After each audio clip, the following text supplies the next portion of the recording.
That Don't Sound Right is a podcast about talking the way we did before the internet, when you could not prove anyone right or wrong. All the expertise was contained in the people involved with the conversation. I'm Peter. I'm Cecil, and I hope you enjoy our conversations. And as you listen, if you find yourself silently saying, that don't sound right, send us a comment. You're one of us. Did he sail on the Great Loop? He did not sail on the Great Loop, but he was the third resupply. He was the captain of the third resupply mission to Jamestown.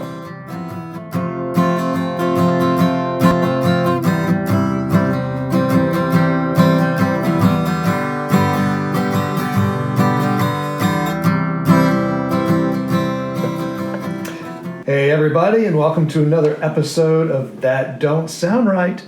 This is a podcast about talking, but tonight it's a podcast about genealogy? Genealogy. Well, this is a podcast where we're just trying to come up with a topic. Right. And we're trying not to kill the conversation by Googling it. Right. Or fact-checking it. We're just trying to figure out. And I'm your host, Peter Bielman. And I'm Cecil Davis, your other host. And so what's going on, Cecil? Why are we talking about genealogy? Because Well, you got a story about not killing conversations with Jack, right? Oh yeah, that's true. That's true. So this is the reason why we do this. Yeah. So one of Jack's friends would sometimes take his phone and just turn it off and stick it in his pocket when they would sit down and chat. And someone asked him, "What are you doing?" And he said, "Well, I'm just putting my phone away. I just don't want to be distracted about it, be tempted to Google something. Just want to talk about stuff." Right. And that's what we're trying to do here. That's all we're trying to do. That's right. We're not against Google or Wikipedia or even looking stuff up. In fact, we do it all the time. We probably need to do that after this episode. Right. We struggled with a leaf spring for 2 hours and then watched the video and figured out how to do it. We finally looked it up on YouTube. So yeah, tonight's about genealogy. So I don't know if you know your family's genealogy. I think you do. I think we've had a conversation about this. See this right here, Cecil? Oh, your folder. Look at this. Oh, wow. This is just my side. I have a similar folder. I have another folder for Bunny's side. Actually, Bunny did all the research, but I think my side, well, actually, both our sides are very interesting, but tell me about your side. I've got a similar folder. So people in my family on both sides have taken the time to trace genealogies. Okay. And so I have the written history of parts of my family going back. And so I know where I'm from, like from the Shaw side, that's my maternal grandfather. I have the written history all the way back to Scotland, all the way back to Angus Shaw, who swam across the Atlantic. So I knew I was probably Scottish. And I think Davis has its origins in a Scottish name too, or at least that's what I thought. Because the part of the country my family's from was settled by Scots. Okay. And so I felt like I would be a high percentage of Scottish blood flowing through my veins. Sure.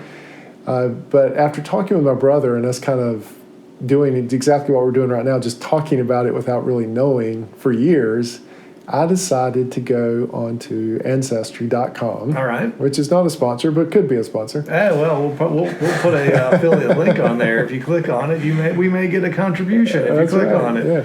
So to settle once and for all my genealogy. Okay. So I went on, I did the DNA test. Have you done this? No, I have not. I've been very skeptical of the DNA test. Yeah. I'll just for... Right. So, some people are... Just for transparency. I'm a little skeptical of spitting on something. Yeah, so that's what you do. So this is at Ancestry.com. Yeah, there's other $99. companies. Yeah, like 23andMe will do it for you. Okay. There's other ones that do it. But, all right. So this was Ancestry.com. They sent me a kit, swabbed the inside of my mouth or something, or spit in a cup or something. Yeah, I forget how the thing was. It was a spit sample bag. So how many years ago was this? Now it was probably about 5 or 6 years ago. All right, and were you? This is important. Were you the only one in your family that did this? The only one that I knew of, yeah. Okay. I think some other distant relatives have done it, but the only one that I know of personally that did it. And so I got the kit and I sent it off, and it is important to know this was 5 or 6 years ago because this is part of the story. Right. All right. So I told my brother, I said, if it comes back, and I'm more than 50% Scottish, I'm buying a kilt. Okay. I did not come back more than 50% Scottish. No, Yeah. no. Which was contrary to what I believed about just from the written histories. Right. Okay. I mean, So- you can do the math. I mean, you've gotten the genealogy, right? Right, but I was thinking I had at least 2 strong links to Scotland. Okay. But here's what it broke down as initially. So when it first came back, I was in the 50% range or so for England and Northwest Europe. So Northwest Europe is defined as Belgium, France, Netherlands, Switzerland. Okay. Okay. I'm surprised they can tell the difference between England and Scotland and Ireland. Well, it's all where your DNA shows up. Yeah. Well, you're right. I mean, it's all the British Isles. It's all the Surprised British you can Isles. tell the Well, it's difference. funny because they break out Scotland and Ireland separately. I think that's a little aggressive. Okay, so I came back in the 15th percentile for Scotland. 15. All Okay. right. And At then, least that's right. and then I had low Ireland, but then I had 2% Iberian Peninsula, which is Spain, Okay. and like 2% North Africa. North Africa. Right, and then there was one Like other. Morocco. Yeah, and then there was one other one. I can't remember what Right, it was. Morocco's in North Africa, isn't it? I'm not sure. It's a good question. I think Yeah. I'm not sure. So that was kind of the cascade. Okay. All right. So as the years went on, I kind of forgot about it. Sure. I'd go onto the site, but as they What was your reaction when you got that? First, you didn't buy a kilt. Well, I didn't buy a kilt. I was disappointed because I thought I'd be more Scottish. Yeah. And just from what I knew. But weren't you skeptical based on what you read?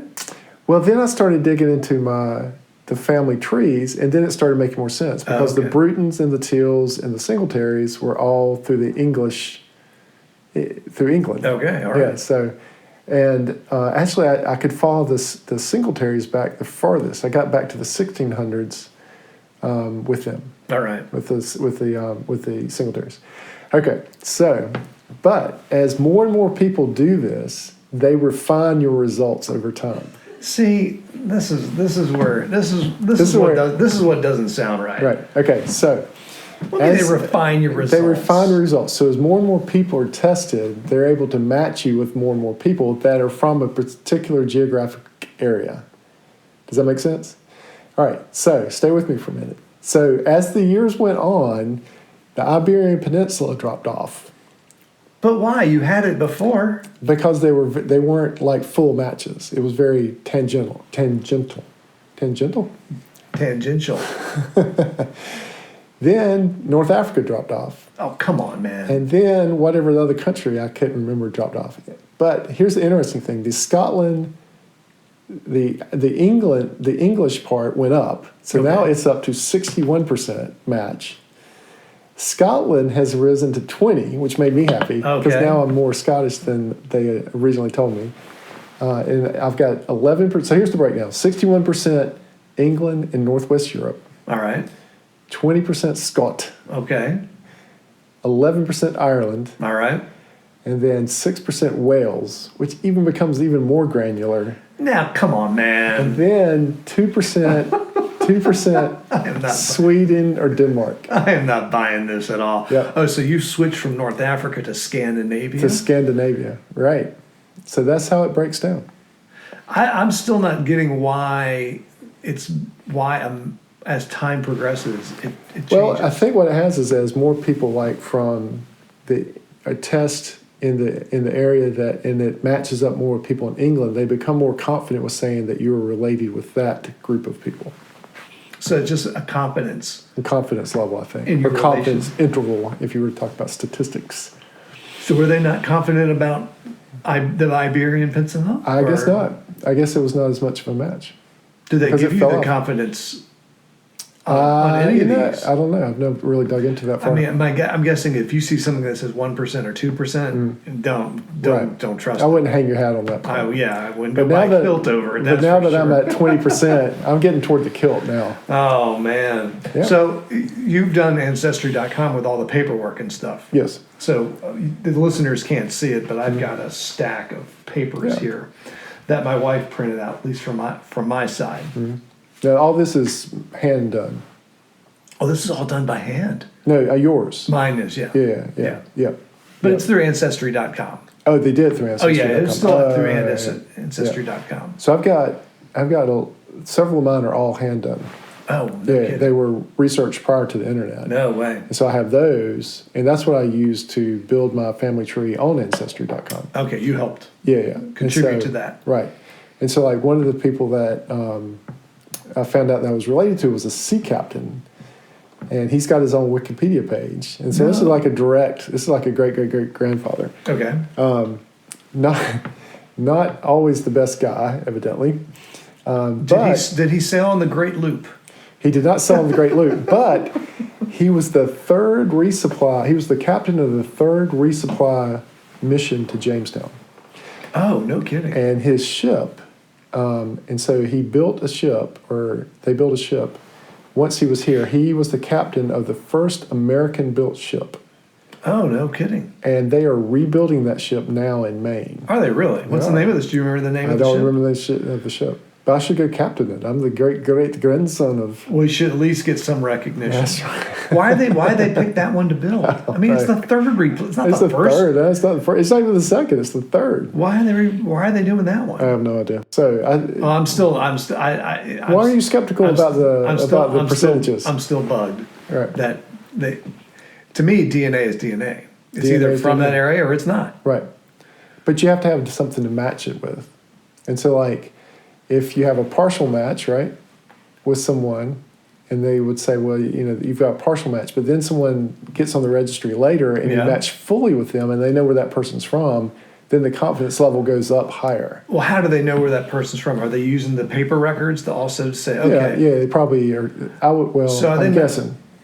Because I would think they would, at least they would do that. Right. They say, okay, this person, we can look in, because Ancestry seems to own everyone's family trees. They know where everyone's from, and so they can say, okay, Cecil, based on the family tree, which we can look and see here, you should be this, this, and this. Right. But we also know if we follow these branches, you'll be this. Right.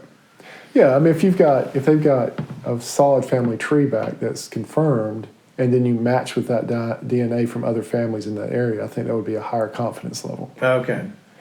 But so I saw evidently the home place in Scotland. They had a picture of it on Ancestry. Your home place, supposedly. What is it? It was just a house. Okay, it's still on. there. Well, it was on the island, the Isle of Jura. Ah. There's two things there. This house and there's two things there. There's a hotel and a distillery. It sounds like right up your. Well, okay, this is sounding a little more realistic for your family. So they make Jura Scotch. No way. Yeah, and I got a bottle. I found a bottle in America. No. Yep. Why aren't we drinking it now? Because it tastes awful. Oh, what does it taste like? Band-Aids. I was around somebody who had a really expensive glass of scotch, and it smelled like turpentine. Yep. So a friend of mine said that I couldn't figure out exactly what the taste was, and he tasted it. And he's like, "This tastes like old Band-Aids." I was like, "You're exactly right." It tastes I expect to see a Jelly Belly tasting like Band-Aids. Band-Aids. Yeah. A Band-Aid tasting like Jelly Belly. I think you have to develop a taste for it. It has a very peaty taste. Leave me out of this discussion. Yeah. Band-Aid tasting. Yeah. So listen to this about genealogy. Mm-hmm. So my wife, she was digging into this, and I think my brother was also digging into this, and he actually became friends with what appears to be my third cousin, second removed. Really? Right, and the guy lives in Sweden. Oh, really? You go to Sweden? And I go to Sweden every once in a while for my job. Right. In fact, where I go in Sweden is about an hour from where this guy lives. Really? Now, this guy I think is in his 70s or 80s. And I've tried to message him on Facebook, but he hasn't messaged me back because I'm some strange American with a different last name. Right. But his last name is the same as my grandmother, my dad's mom's maiden name. Right. And so looking back at the genealogy, all the records, we do go back to him because my grandmother was all from Sweden. Right. And he has filled in a lot of blanks.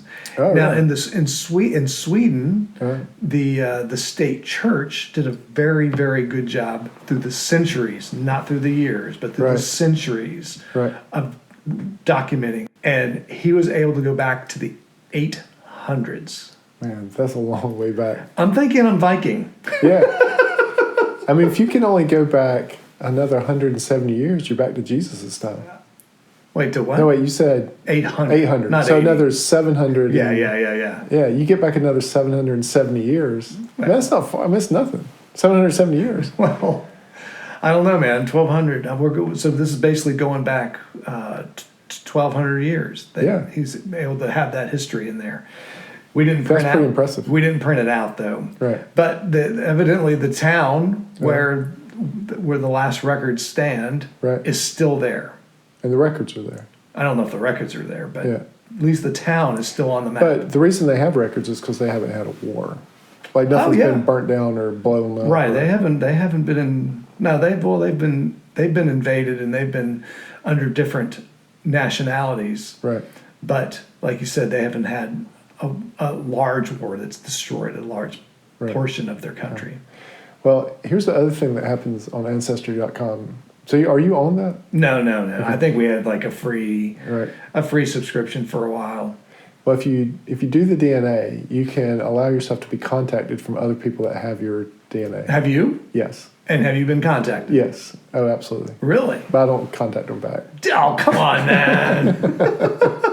But just because people contact you out of the blue, they're like, "I'm your seventh cousin." I'm like, well, that's like this guy in Sweden. He didn't. I respond. Yeah, some guy like you is like coming up going, exactly. Yeah. Hey, we. In fact, I even said, "Hey, I'm going to be in town." I am definitely not responding to this clown. Yeah. I have $15 million in a bank account. And I need you to be the custodian for it. That's right. Just send me a check for $500. I'll send it to you. We'll have the transfer all set up. Yeah, I'm a little scared to respond to those emails. I haven't, especially when they're like seventh, so when that far down the line. Yeah. Yeah, so it turns out this guy in Sweden was my grandmother's third cousin. Really? Yeah. But he's 2 generations ahead of me, so he's I'm 2 removed from him. Well, I hope you get to meet him. Me too. I'm gonna try to see if I can get friends with his children. Right. And see if I can make contact. Oh, yeah, there you go. So funny thing here's another funny thing. There's a game show, a reality show in Sweden called All for Sweden. All for Sweden? All for Sweden. And what they do is they bring over 10 or so Americans who have Swedish connections, distant Swedish roots or connections. Right. And they have to, I don't know, it's like a 5 or 6 week reality show where they have to go to different towns in Sweden, do Swedish stuff.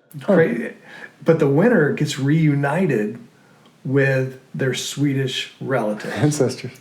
Is Sweden the place where they have to have the dating app? And this is going to sound like a joke, but it's not. Where they have to have the dating app to make sure they're not related to each other? No, not that I'm aware of. There's one country that's I've never like heard of that. Greenland or something like that. That sounds like another episode. That some of the families are so close that you really have to kind of check. Yeah. No, I'm not. No, Sweden's not that. At least no one told me that. Right. I can't remember where that was. So, but yeah, no, that wasn't a joke. It was. That sounds like we'll have to fact check. You'll have to fact check that one. One of our listeners, go ahead and fact check for that for us. So is there something about a family tree we need to be aware of in our words of wisdom tonight? Yeah, we have some words of wisdom for family trees. That is, don't shake your family tree too hard because some nuts may fall. That's right. I've had fun looking back, through all that. Like I said, people that contact me on Ancestry.com, I don't know what I would talk to them about if I ever responded. I'd be like, hey. Well, maybe there's gaps. Maybe there's gaps in the family tree y'all could talk about. Yeah, fill them in. Yeah. And that you can do that. You can get information from other family trees if you pay your money. Right. But they have incredible records on there. Like, I've been amazed at what they can source for you when you pay for it. When you sent in your DNA, did you get like a year's worth of? Yeah, I had a year's access to all their records. Okay. And so like they've just added tons and tons of like immigration records and military records and death records and military service. Yeah, it's impressive. That is. You've come to the end of another That Don't Sound Right. Oh, that's too bad. We were just getting going. I was hoping we could work the verse in Titus into this. What was it? Titus what? Titus 3. Titus 3. I'll let y'all go back and read that for yourself. Yeah, go check it out. It's Titus 3. It's a verse or chapter 3, and you can start at verse 8. Or read the whole chapter. It's Titus. It's got some short chapters. Read all of Titus. You'll come across it. They talk about genealogy. What to watch out for. It don't sound right, but you've come to the end of another That Don't Sound Right. Nah, it's too bad. That Don't Sound Right is a production of TDSR Podcast in conjunction with Camel City Studios. I am your sound engineer. J. Peter Billman is your web designer. Your graphics designer is Emily Billman. Your brand ambassador is Brent. And as always, listener number one is Scott. So until next Saturday night. We'll see you then. Yep, keep talking. Stay curious.